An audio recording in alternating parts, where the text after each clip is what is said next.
Hello viewers welcome এয়া custard apple মানে আমাৰ অসমীয়াত এয়া আটনা কঁঠাল বা আটলাছ বুলি কয়।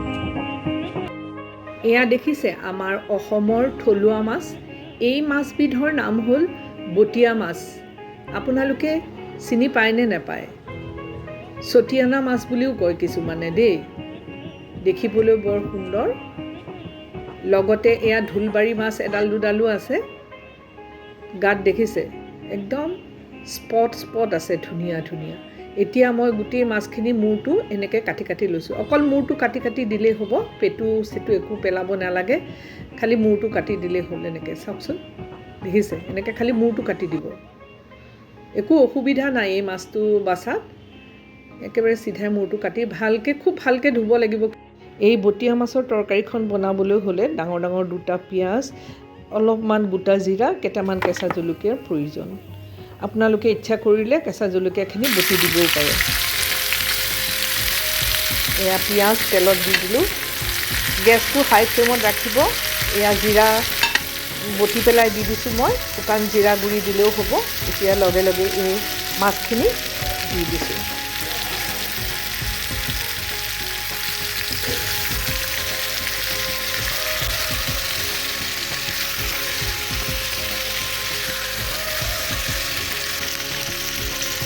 এতিয়া নিমখ আৰু হালধি দি দিছোঁ। বহুতে আকৌ তৰকাৰীখনৰ ৰংটোৰ কাৰণে শুকান জলকীয়াও ব্যৱহাৰ কৰে। মই কিন্তু শুকান জলকীয়া ব্যৱহাৰ নকৰোঁ। আপোনালোকে ইচ্ছা কৰিলে কেঁচা জলকীয়াৰ ঠাইত শুকান জলকীয়া ব্যৱহাৰ কৰিব পাৰে। এই মাছটো সাধাৰণতে গ্ৰাম্য অঞ্চলৰ পুখুৰীৰ কচুলি পেনাই তলত থাকে। আজিকালি এইবিধ মাছ খুব কম দেখিবলৈ পোৱা যায়। এতিয়া অকণমান পানী দিব লাগিব। আধা কাপমান পানী দিছোঁ। বেছি পানী দিলে খাবলৈ সোৱাদ নহয়। এতিয়া অলপমান ভাজিব লাগিব, লাহে লাহে অকণমান সিজিবলৈ দিব লাগিব। গেছটো ল' ফ্লেমত ৰাখিলে ভাল হয়। অন্য মাছৰ তুলনাত এইবিধ মাছ অতি সোনকালে সিদ্ধ হয়।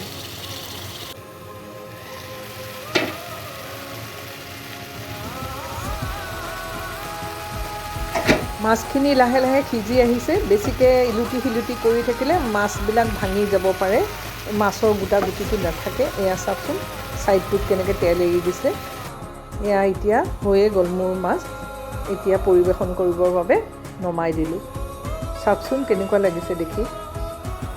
মই আগতেই কৈছোঁ শুকান জলকীয়া গুড়িটো দিলে আৰু ধুনীয়া ৰং হয়। আপোনালোকে পাৰিলে শুকান জলকীয়া গুড়ি ব্যৱহাৰ কৰিব। একেবাৰে চিম্পুল ব্যঞ্জন এখন। বেছি মা মছলা নালাগে। পিঁয়াজ আৰু জিৰা আৰু জলকীয়া দিলেই এখন তৰকাৰী প্ৰস্তুত হ'ল। আকৌ নতুন ভিডিঅ' লৈ আপোনালোকৰ ওচৰলৈ আহিম। ধন্যবাদ।